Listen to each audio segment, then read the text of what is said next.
masuk surga, nggak ada transit di neraka lagi insyaallah. Taubat, taubat. Tapi saya ini banyak dosa Pak Ustadz.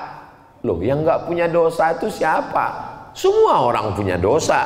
Nabi Adam alaihissalam, la taqraba hadhihi syajarata, jangan kamu dekati pohon khuldi, fatakuna minadh zalimin, nanti kamu jadi orang yang zalim.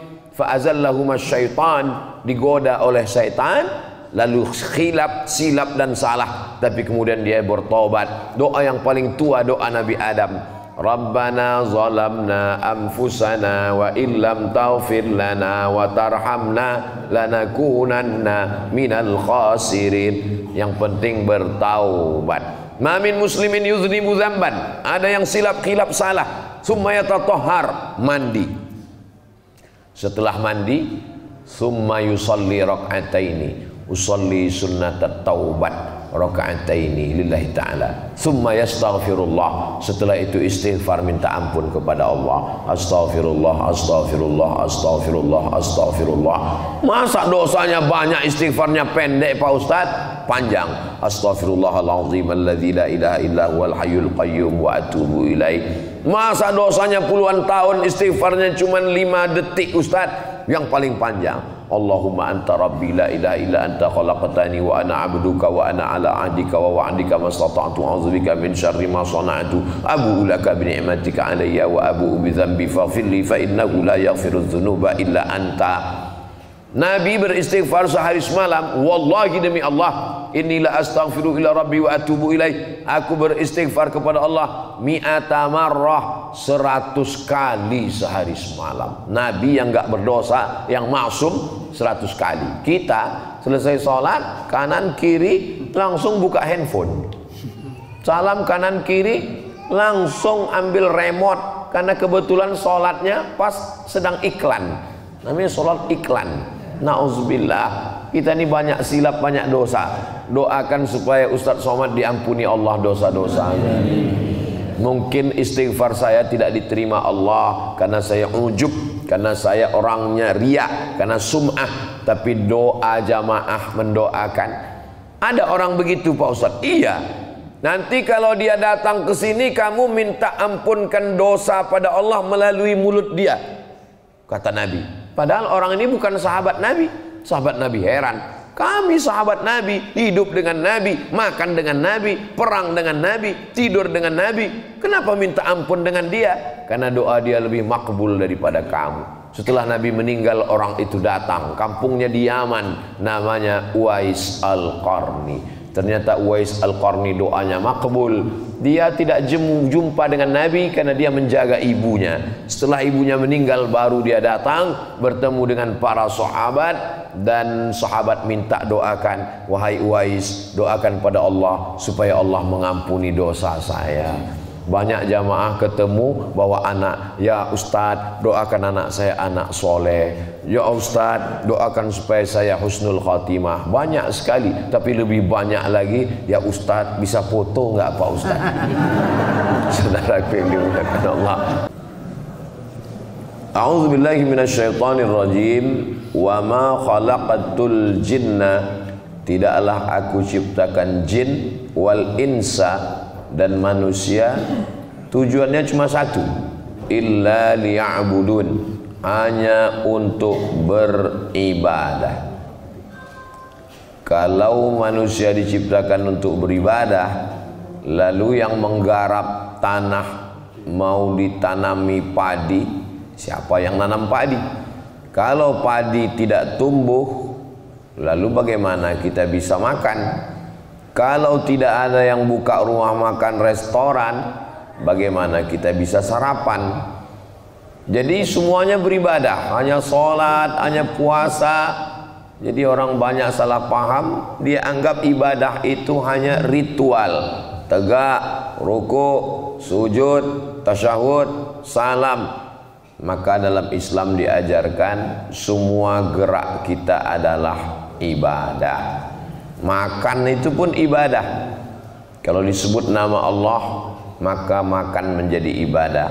Bismillahirrahmanirrahim. Allahumma barik lana fima razaqtana wa qina adzabannar. Maka makan jadi ibadah, tidur juga bisa jadi ibadah. Kalau disebut nama Allah, bismika Allahumma ahya wa amut. Biasanya kalau bacaan ini dibaca langsung tertidur. Nanti kalau ada jamaah tertidur, itu juga ibadah. Bekerja mencari nafkah juga ibadah. Bismillah tawakkaltu 'ala Allah, la haula wala quwata illa billah. Maka dia menjadi ibadah. Tapi dia namanya bukan ibadah mahdhah, ibadah ghairu mahdhah. Nampaknya bukan ibadah, tapi dia bernilai ibadah. Sedangkan ibadah kita subuh ini memang ibadah mahdhah. Jadi kalau orang tidak memahami makna ibadah dalam Islam, lalu dia menganggap ibadah hanya dalam masjid saja. Dalam masjid dia akan sangat khusyuk dalam masjid. Tapi begitu dia bekerja di pasar, dia amat sangat curang. Curang timbangan, curang jual barang, curang menghitung. Maka ada satu surat khusus untuk orang yang curang. Wailul lil mutaffifin, celakalah orang yang curang timbangan. Alladzina idza talu 'alan nas yastawfun. Kalau dia nimbang barang, idza talu 'alan nas, kalau dia mau membeli barang, yastawfun, matanya tajam, mesti penuh 1 kilo. Wa idza kaluhum aw wazanuhum yukhsirun. Tapi kalau dia yang jual barang, dia sangat merugikan orang. Ada manusia ini buka jualan di pasar, begitu ditimbang barang di tokonya full 1 kilo. Kita bawa pulang ke rumah 7,5 on. Jadi kalau satu hari itu ada yang beli 100 orang, berarti dia sudah zalim kepada 100 orang. Berarti 1 tahun beribu orang nanti dia akan cari di padang mahsyar. Justru orang-orang seperti inilah yang sholatnya hilang, puasanya melayang, zakatnya terbang.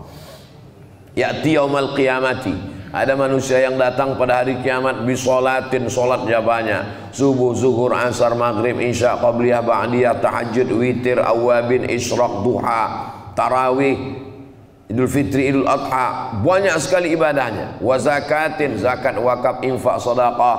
Wa hajin, haji tiap tahun pergi umrah. Ternyata qad syatama hadza, lidahnya kasar mencaci maki si fulan. Wa qadhafa hadza, menuduh si fulan tanpa bukti. Wa akala mala hadza, memakan harta si fulan dengan cara batil. Wa daraba hadza, menempeleng si fulan, memukul, menganiaya. Ukhizat hasanatihi, diambil puasanya, diberikan kepada orang yang dia aniaya. Diambil zakatnya, diberikan kepada orang yang dia zalimi.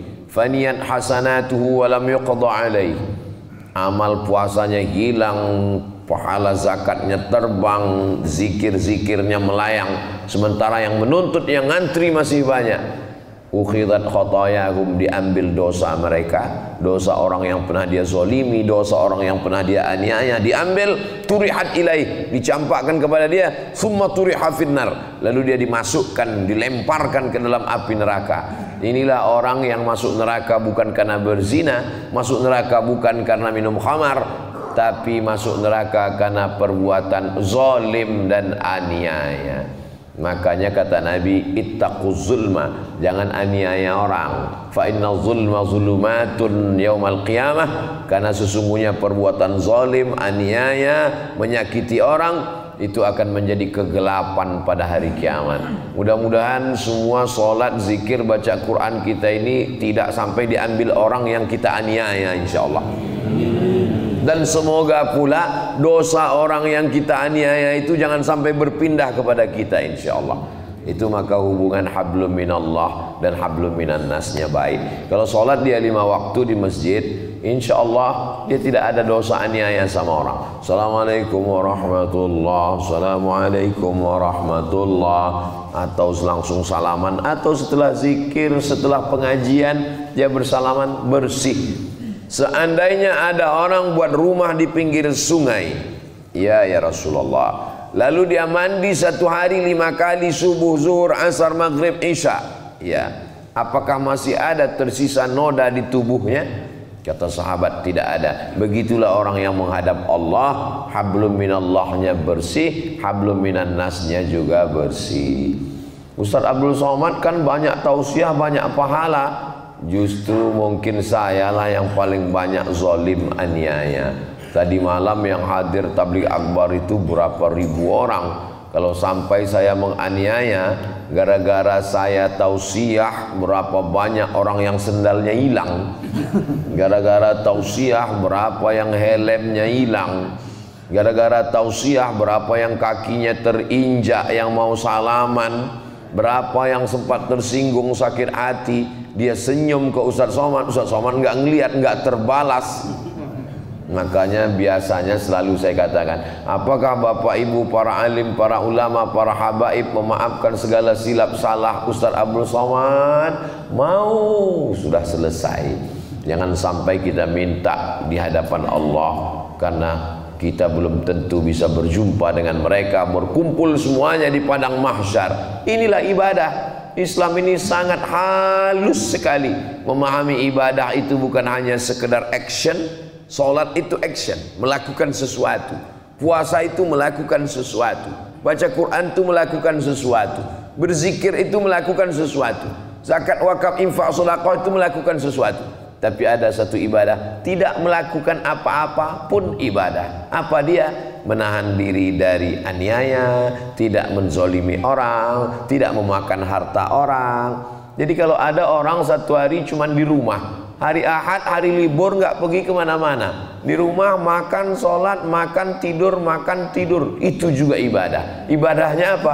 Menahan diri dari yang haram. Tapi jangan gara-gara ini 1 hari tidur semua sampai maghrib nanti.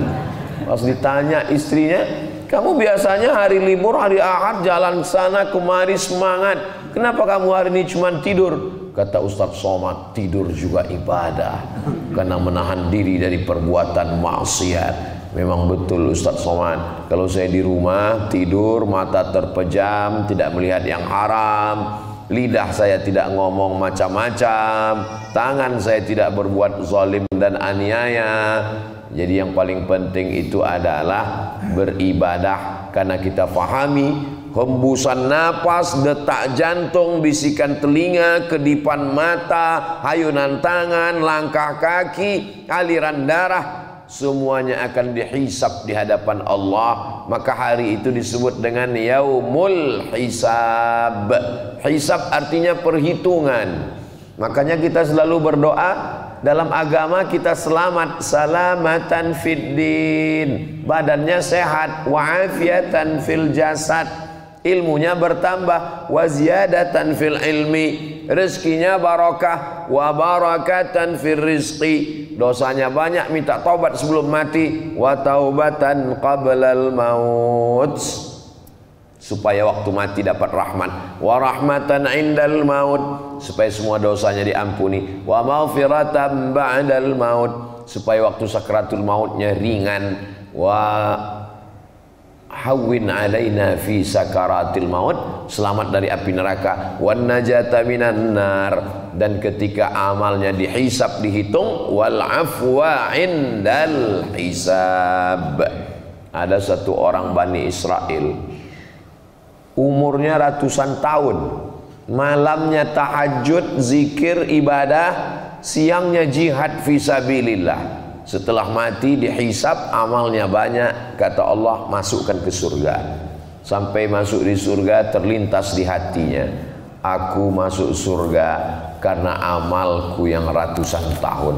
Didengar malaikat, kata Allah, timbang satu bola matanya, hisab bandingkan dengan amalnya yang ratusan tahun. Ternyata amalan ratusan tahun itu tidak bisa ditebus dengan satu nikmat bola mata. Apalagi amal kita yang cuma 63 tahun, potong sepertiga, tidur 8 jam. Karena kata dokter kalau tidak tidur 8 jam kena penyakit lemah, letih, lesu, letoy, loyo, lunglai. Jadi umur kita yang 63 tahun itu potong sepertiga, tinggal cuman 42 tahun.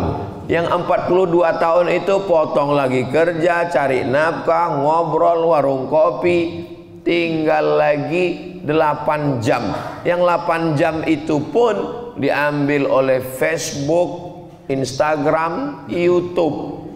Habis. Yang tinggal mana? Tinggal 2 rakaat sholat subuh. Yang 2 rakaat itu pun yang ingat pada Allah cuman takbiratul ihram sama salam. Lalu apa yang mau kita bawa sebagai bekal menghadap Allah? Memang betul kata Ustaz Somad, di takbiratul ihram itulah saya cuma ingat Allah. Allahu Akbar. Habis itu nampak kunci di atas TV, handphone tinggal di dapur. Memang itu sudah kerja setan. Jadi itulah makanya kita selalu minta ampun kepada Allah. Rabbil firli warhamni wajburni warfa'ni warzuqni wahdini wa'afini wa'fu anni.